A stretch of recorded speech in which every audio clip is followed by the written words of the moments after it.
So long COVID is sort of the hidden pandemic after the pandemic that governments don't seem to be talking about. Part of the reason I think they don't talk about it is that if they accept that it's real and problematic, they'll have to do a lot more to prevent transmission.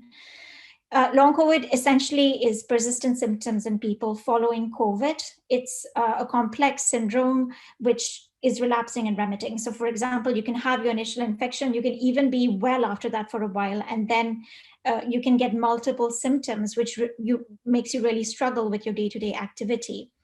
But despite a lot of people saying that there's a lot of uncertainty about what long COVID is, many studies on large populations have shown that it follows a consistent pattern. And I'll come back to this, which is what a syndrome should do. It should follow a consistent pattern at population level, and it should have, over time, we learn about sort of biological correlates. What are the things that associate with these symptoms? And we're learning more about that, all of which is quite troubling in terms of the evidence.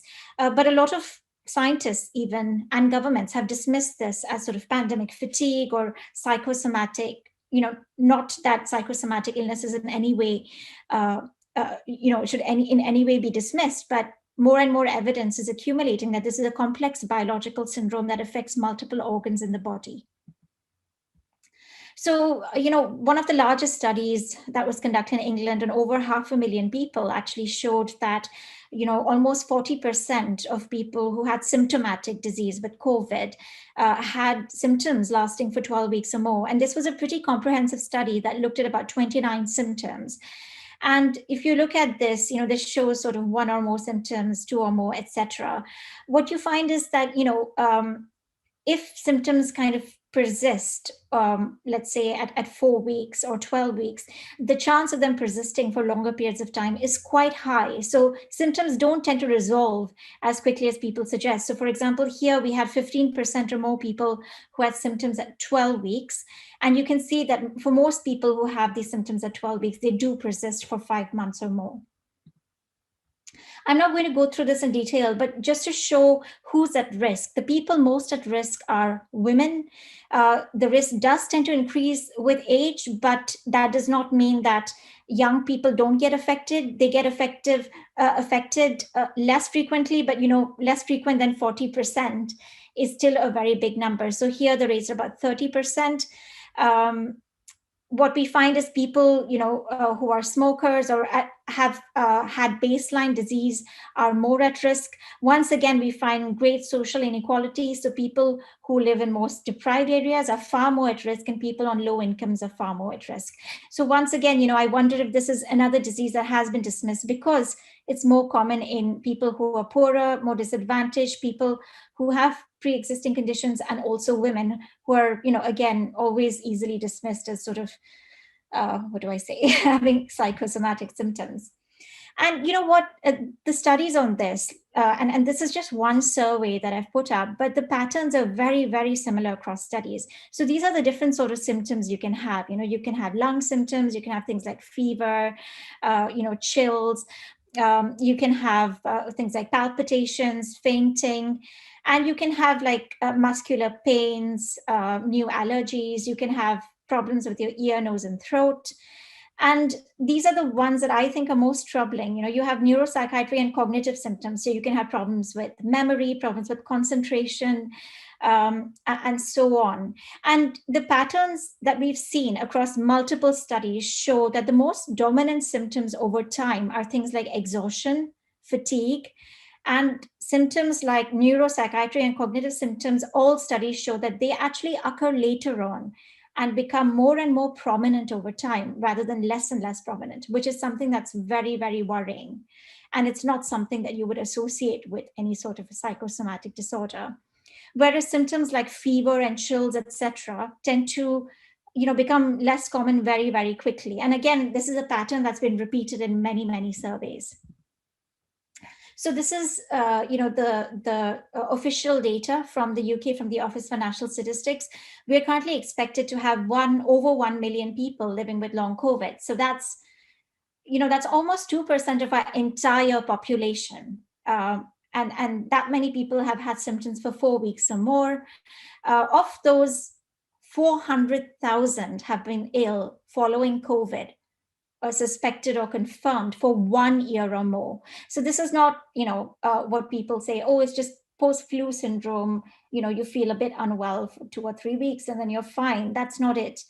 Symptoms persisting for 1 year or more are not normal and should not be dismissed. And these are the numbers in thousands that we have in different age groups. And essentially, you can see there a significant number of children impacted. There are about 53,000 children impacted. Cases are higher among adults. And if you look at different occupations, predictably, occupations that involve high levels of exposure, are the highest risk. So 3% of healthcare workers have long COVID. And that's really concerning because, we're getting data that a lot of our NHS workers are now very ill. And 1 in 10 outpatient appointments are actually for healthcare workers, many of whom have long COVID. And unfortunately, teaching staff are not very lower down the list. I think they're the fourth highest, along with other occupations like hospitality, for example. And, this is what Lisa was alluding to. I mean, this is a massive failure. Long COVID in children, very controversial. There are different studies that show that between 2 to 14% of children have long COVID at 12 to 15 weeks. And, that might look like it's reassuring, but it's really not. If you look at the number of children being affected, these are the figures in the last 2 weeks in England. And that's, over 140,000 children with confirmed COVID in 2 weeks alone. Even if 2% of those are going on to develop long COVID, that's a huge number. That's about 4,000 children developing long COVID in 2 weeks alone. And, that's what happens when you don't have mitigations or vaccination for this age group. This is actually, our official data showing about 2% of adolescents getting infected every single week. That's 2% of our entire population of adolescents getting infected every week. And, the impact, a lot of people dismiss this, but the impact on organ dysfunction is very real. So this is a very large study of US veterans, of about 90,000 US veterans, that showed that even in people who are not hospitalized and have mild COVID, they are at risk for acute kidney injury. They also have decline in renal function over time. And this is data at 6 months to a year. And of course, the impact increases if you've been hospitalized, or in critical care. But even people who were not hospitalized had decline in kidney function, had higher risk of acute kidney injury, and had higher risk of end-stage kidney disease. And cardiovascular disease. So this is a recent study, again, on veterans that looked at over 150,000 US veterans. That again shows, so the green ones here are the ones who are not hospitalized, and the red and purple are the ones that were hospitalized in ICU. But you can see increased risk all through for things like stroke, for heart disease, for myocarditis, pulmonary embolism, so many really serious diseases, even in people with mild symptoms. And this is at 1 year following COVID. And it's been sort of compared to people who didn't have COVID, as well as, controls from the period before COVID. And, it's a neurotropic virus. There are many autopsy studies that now show the virus in the brain. It is related to neurodegeneration. So brain degeneration, even in those with mild infection. A very robust study from the UK Biobank that actually did MRIs on people before and after COVID, and compared them, to people who had previous MRIs, and were then imaged again, and didn't have infection. Shows brain thinning in regions that are associated with smell, taste, emotional processing, and memory. And there are many studies now showing sort of young onset Parkinson's disease in people who were infected, and the animal studies on this are also very consistent with what we see in humans, which to me is very concerning. This is lung disease, and SARS-CoV-2 is more related to SARS than endemic coronaviruses. And what we see, and this is a picture of a lung in an adolescent, a 15-year-old girl from Italy who had very mild symptoms in acute infection. And this is 7 months later, her lung shows, that blood isn't getting to some parts of her lung. And that's the thing. a virus affects multiple organs, and one of the ways it affects them is by, affecting blood vessels and blood supply to different parts of the body. So how do we prevent this? So first of all, we keep hearing that transmission isn't important. The markers are always hospitalizations and deaths, but transmission is vitally important because, young people with mild infection get long COVID, and we don't know what the long-term impacts are. And what we know is seriously worrying. Vaccination also helps preventing long COVID, which is something that isn't really talked about enough, because if you prevent infection, which vaccines do, and I know that protection wanes over time, but for 5 to 6 months, they provide reasonable protection against infection. We see at least that much protection against long COVID. And this is sort of work we did modeling the impact of vaccination on adolescents in England, and showed that we could massively reduce the numbers with long COVID if we vaccinated.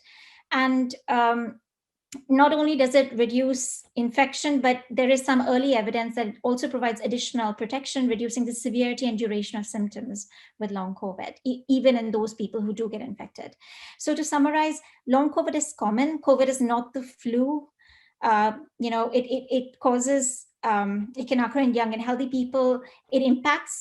It can severely impact your day-to-day life if you do get it. And impacts are unequal in society, as all impacts of COVID are. But even people who are not hospitalized can have organ dysfunction. So this is not a virus you want to, expose yourself or your loved ones to. And we should care about transmission. We should care about children being mass exposed to this virus. We need to adopt the precautionary principle as we understand this better. I mean, people say there's a lot of uncertainty, so we don't need to act. But actually, when there's uncertainty, there's even more reason to act to prevent harm. And that's it from me. Thank you very much, Dr. Gurdasani. I would like to ask Lisa, do you have any questions after hearing Dr. Gurdasani's report? What is your response to it, and what does it make you think about the reopening of schools and the implications of infection? I haven't got any words. What can I say? There's literally nothing I can add to that. And anybody who would listen to what Deepti said will look at what is going on in our schools and say, how will history judge us? There's nothing else I can say. It's disgusting. There's no mitigations in place, David. This is what I'm saying. There is nothing. It's not even that the mitigations are sufficient. Sticking on a mask in a corridor isn't going to stop your child getting Delta. And the reality of the situation is, I know personally, I have got letters saying, send your children into school or you can go to prison for 3 months. I've got an underlying health, not that it matters. This thing about, of course it makes it all the more brutal and inhumane that these threats, that social services referrals are given to parents who are clinically extremely vulnerable or with a child with a vulnerability. But we're all vulnerable. How many perfectly healthy people die of COVID? Healthy children. Georgia Halliday died on the 28th of September. She had no underlying health conditions. She caught it and was dead 4 days later. And I don't think this can be rammed home enough. When I get letters from Wigan Council telling me to send my children in because it is a mild illness in children, people seriously need to wake up, because it's not. I mean, you've just heard what Deepti said. It's positively criminal. I cannot believe I'm on here having this conversation in 2021.